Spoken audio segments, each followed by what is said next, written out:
अस्सलाम वालेकुम स्टूडेंट्स। आज हम बात करने वाले हैं जी कुछ बेसिक कैलकुलेशंस हैं, डेफिनेशंस हैं, एवोगैड्रो नंबर क्या होता है, उसकी कैसे कैलकुलेट हुआ वो हम कैलकुलेशन करेंगे उसकी। और उसके साथ हम केमिकल कैलकुलेशन जो कि हमारे पास नंबर ऑफ मोल निकालने का फार्मूला, नंबर ऑफ पार्टिकल निकालने का फार्मूला, आज हम उनके बारे में बात करेंगे। तो चलिए स्टार्ट करते हैं, देखते हैं कि हमारे पास जो है वो सबसे पहले बेसिक कैलकुलेशन करवाने जा रहा हूँ। आप लोगों ने याद नहीं करनी, जस्ट आप लोगों ने इसको समझना है और आप लोगों ने देखना है कि ये वैल्यूज़ जो आप लोगों की बुक में डायरेक्ट लिखी गई हैं वो इस तरह जो है वो फाइंड आउट की जाती है। तो सबसे पहले कुछ बेसिक कैलकुलेशन में सबसे पहले क्या होता है, जब भी हम बात करते हैं तो हमारे पास क्या होता है कि जब बात करते हैं ना कि किसी की मास की, मिसाल के तौर पे एटम की मास की बात करते हैं, तो एटम की मास बेसिकली क्या होता है, उसमें जो प्रोटॉन होता है उसकी मास होती है, इलेक्ट्रॉन होता है, न्यूट्रॉन होता है। ये तीनों की मास को कंक्लूड करते हैं तो हमारे पास एक एटम की मास बनती है। ऐसे ही है ना। तो इसी बेसिक कैलकुलेशन को लेकर मैं जो है वो पहले एक रिलेटिव एटॉमिक मास, जो आप लोग पीछे टॉपिक पढ़ के आए हैं, उसकी एक एएमयू जो है उसकी वैल्यू वैल्यू फाइंड आउट करेंगे। फिर उसके बाद जो है वो अगली जो एवोगाड्रो नंबर है, क्योंकि वो दोनों आपस में इंटरलिंक्ड है। तो देखते हैं कि हमारे पास एटम की मास जो होती है वो इलेक्ट्रॉन, प्रोटॉन, न्यूट्रॉन तीनों की मास से कंबाइन होकर मिलती है। तो चूंकि जो है इलेक्ट्रॉन की मास जो है वो बहुत ही कम होती है प्रोटॉन और न्यूट्रॉन की मास से, तो हम उसकी मास को जो है वो यूज़ नहीं करते, मतलब वो ना होने के बराबर होती है। इन दोनों की मास जो होती है ना वो अप्रोक्सीमेटली एक तो इक्वल होती है, और दूसरे नंबर पे क्या होती है, इन दोनों की मास जो है वो 1840 गुना इलेक्ट्रॉन की मास से ज़्यादा होती है। इन दोनों की मास ज़्यादा होती है। यहाँ पे भी उसने बता दिया है -28 है, -24 है। जो माइनस में वैल्यू छोटी होती है बेसिकली वो बड़ी होती है। अब उसके बाद हमारे पास जो है वो तो इस पूरे जो ऊपर वाला मैंने बात बताई उसका मतलब क्या हुआ कि एटॉमिक वेट जो है वो क्या मतलब है कि वो किन किन का सम होगा, वो प्रोटॉन और न्यूट्रॉन। क्योंकि इसकी मास ना होने के बराबर है तो इसको हम निगलेक्ट कर देंगे, इसको हम इसमें उसमें क्या कंक्लूड नहीं करेंगे, शामिल नहीं करेंगे। तो डिफरेंट एलिमेंट की जो है मैसेज के, प्रोटॉन और न्यूट्रॉन की मैसेज को जो है वो चेक किया गया।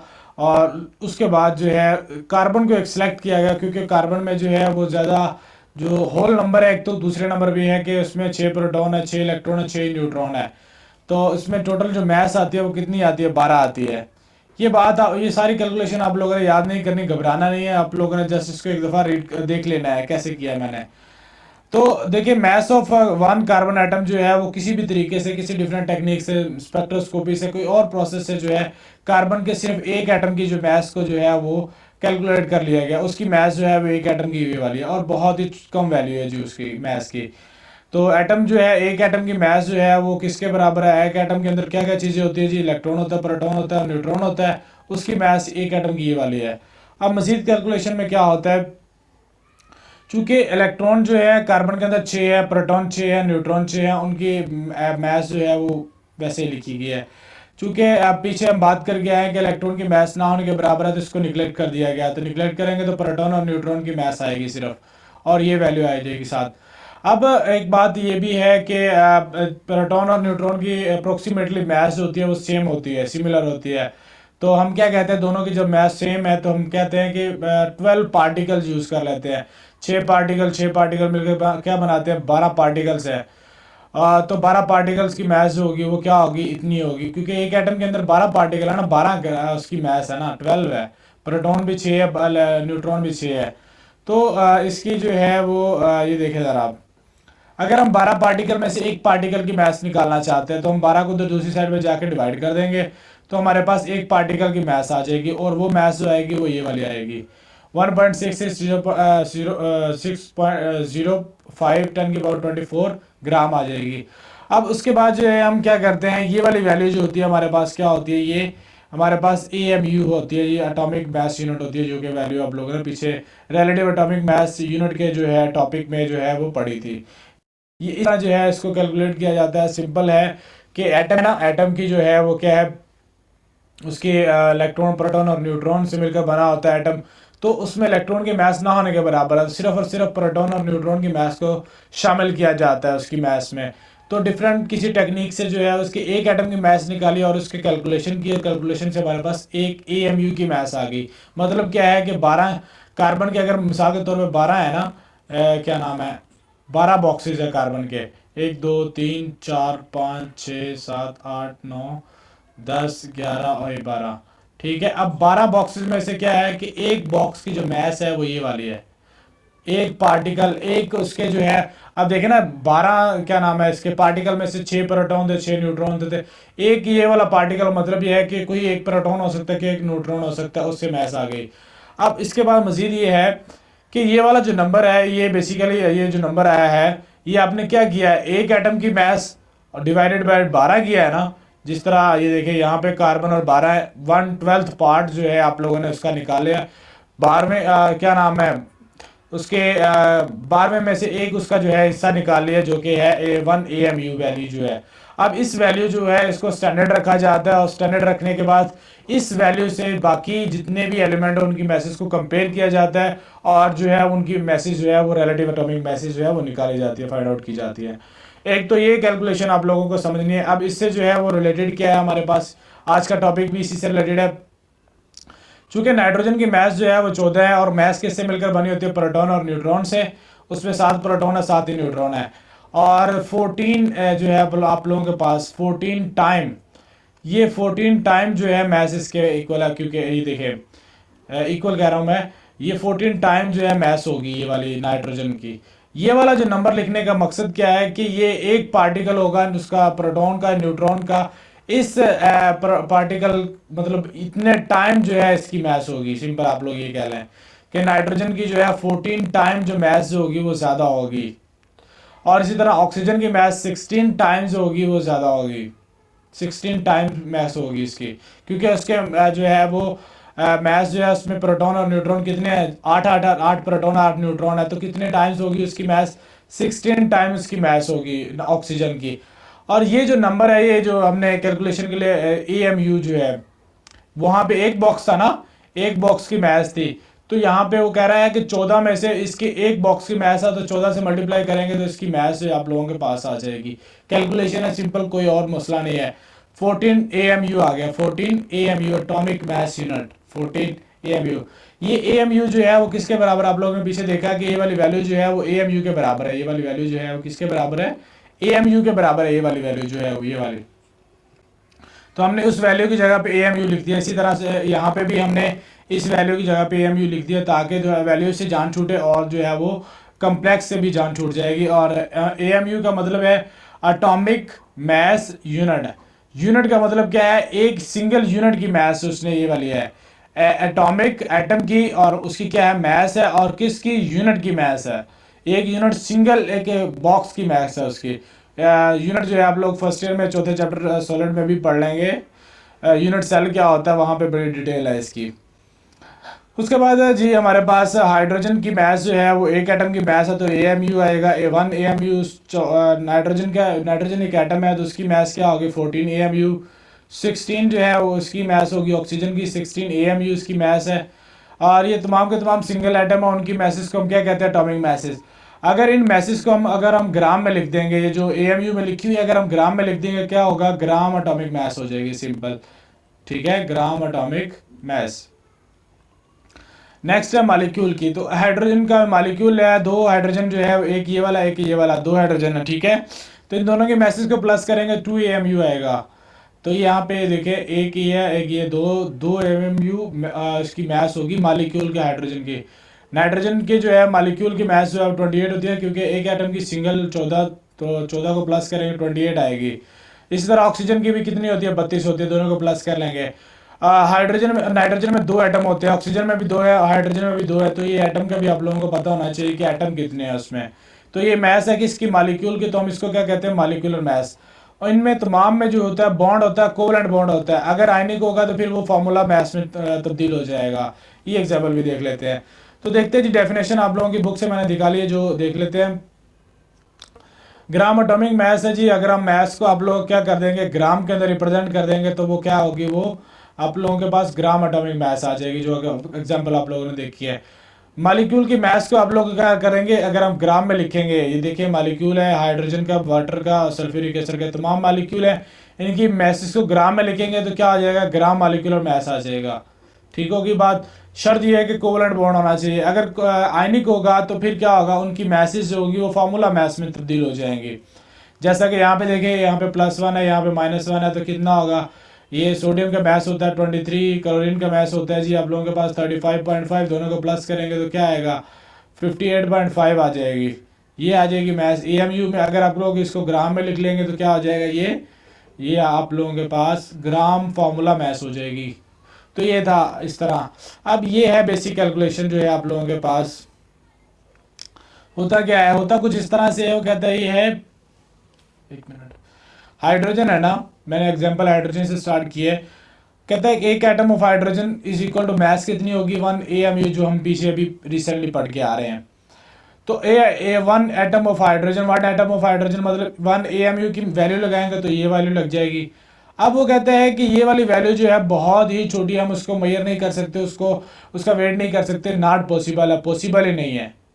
मिसाल के तौर पे इसी तरह अगर हम सोडियम ले लेते हैं, सोडियम का मास होता है 23, तो क्या करेंगे सोडियम की मास को 23 एएमयू लिखेंगे। अब एएमयू जो हम एएमयू जो है किसके बराबर है 23 मल्टीप्लाई बाय 1.66 10 की पावर -24 ग्राम। तो ये वैल्यू जो है बहुत ही छोटी हो जाएगी। कैसे, -24 है तो इस 1 से पहले जो है वो सिफर बहुत ज़्यादा आ जाएंगे, तो वैल्यू बहुत ही छोटी होगी, तो हम उसको कुछ उसका कुछ मेजर नहीं कर सकते, वे नहीं कर सकते उसको। तो हम क्या करते हैं उसके लिए, हम बेहतर सोल्यूशन ये होता है कि हम क्या करें कि उसकी -24 ग्राम में जो वैल्यू है उसको हम 1 ग्राम ले लेते हैं। ठीक है, ग्राम में ले लेते हैं। ग्राम में जब लेंगे तो क्या होगा कि हमारे पास जो है देखें, हम लिखते हैं x एटम ऑफ हाइड्रोजन।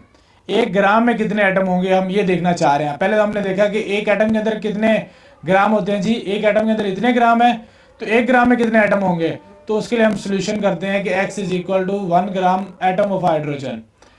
एक ग्राम ये देखें, ये वैसे 1 ग्राम लिखा है, ये दूसरी साइड पे आगे क्या आ जाएगा, डिवाइड हो जाएगा। जब ये दूसरी साइड पे आके डिवाइड होगा तो हमारे पास क्या आएगा, किस तरह इसको सॉल्व किया जाएगा कि 1 ग्राम, ये एटम ऑफ हाइड्रोजन जो है ये ऊपर वाले लिखे हुए नीचे लिख देंगे वैसे ही।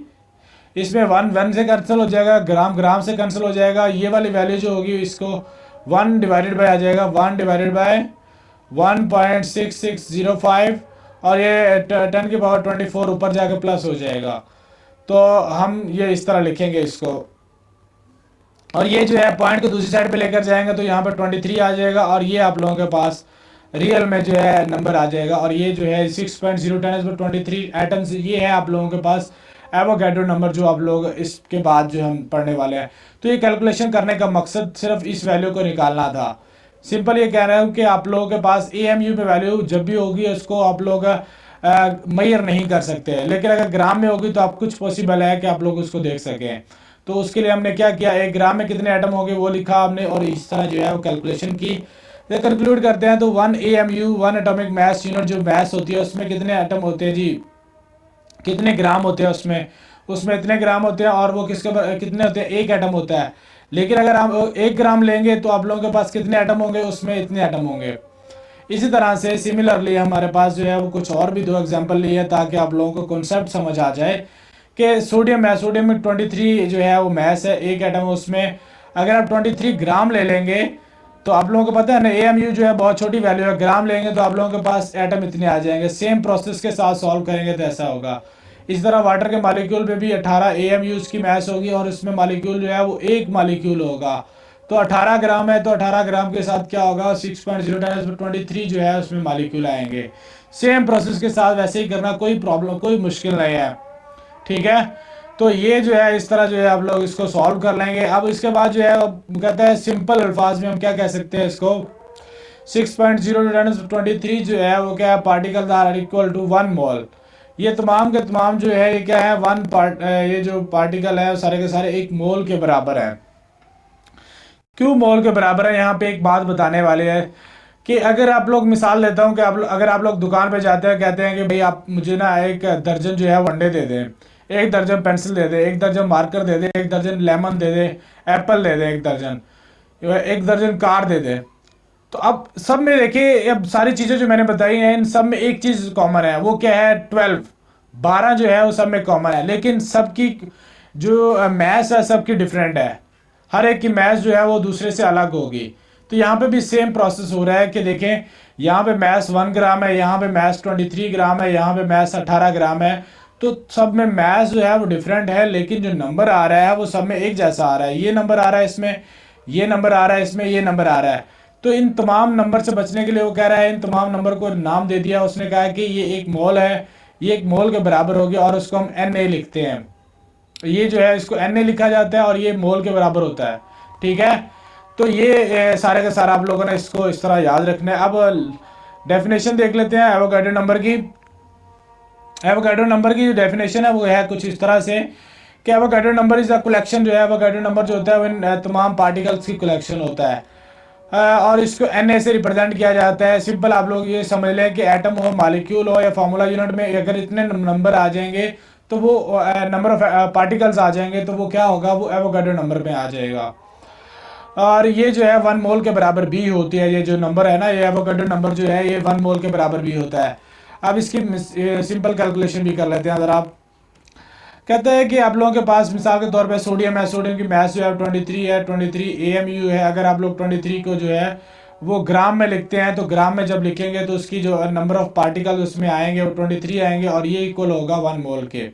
ये सारे का सारा प्रोसेस है जी इसमें पूरे में, कि अगर सोडियम की मास 1 AMU बहुत छोटी है, ग्राम में लिखा, उसमें नंबर ऑफ एटम्स जो होंगे वो इतने होंगे, नंबर ऑफ एटम्स जो होंगे वो इक्विवेलेंट होते हैं, किसके 1 मोल के इक्विवेलेंट होते हैं। ये था। इसी तरह इसमें भी ऐसे ही है, इसमें भी ऐसे ही है, ये भी ऐसे ही है जी।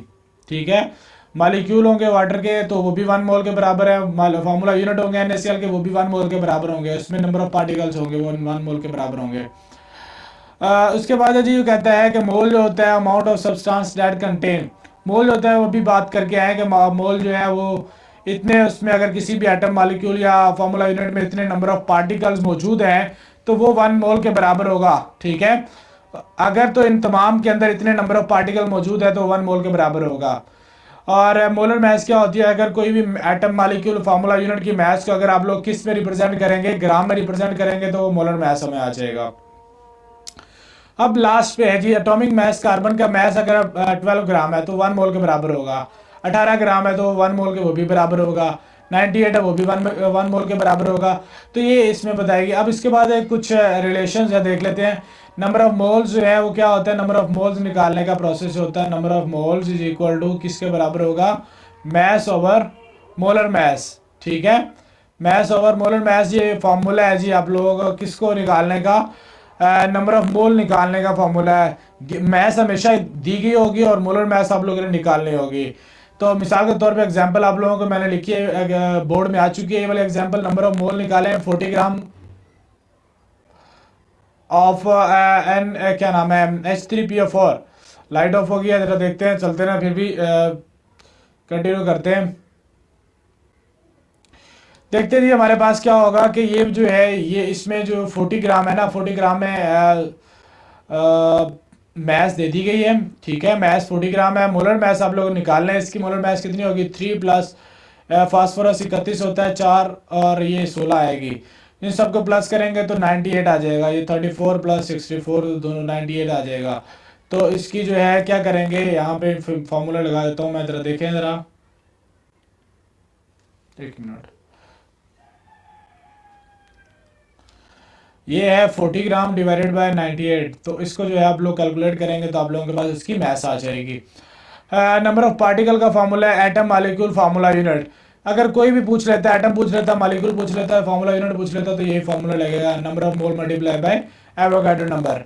अब ये है सबका कंक्लूजन है जी सबसे। अगर आप लोगों को पूरे लेक्चर की समझ नहीं आई तो यहाँ पे समझ आ सकती है कि अगर कोई भी एलिमेंट हो, एटम हो, तो उसको हम क्या किस तरह लिखते हैं, एटॉमिक मास उसका लिखते हैं। एटॉमिक मास को अगर हम ग्राम में रिप्रेजेंट करेंगे, ग्राम एटॉमिक मास होगा, और उसमें जो नंबर ऑफ एटम कितने होते हैं, कंटेन होता है, इसने नंबर ऑफ एटम आएंगे। कैलकुलेशन आप लोगों ने की, सबके लिए एक जैसी कैलकुलेशन होगी। ग्राम जितने मर्जी चेंज हो, किसी का मास जितना मर्जी ज्यादा हो कम हो, उसमें सब में एटम इतने ही आएंगे, और वो एटम इक्विवेलेंट होगी किसके, मोल के। सेम प्रोसेस मॉलिक्यूल के फॉर्मूला यूनिट के लिए, molecule molecular mass, gram molecular mass equivalent to number of atoms equivalent to 1 mole. तो ये था आज का टॉपिक हमारा जो लेक्चर था। अगर किसी को समझ आई हो तो आप लोग लेक्चर को क्या नाम है लाइक करें, चैनल को सब्सक्राइब करें, ताकि आने वाले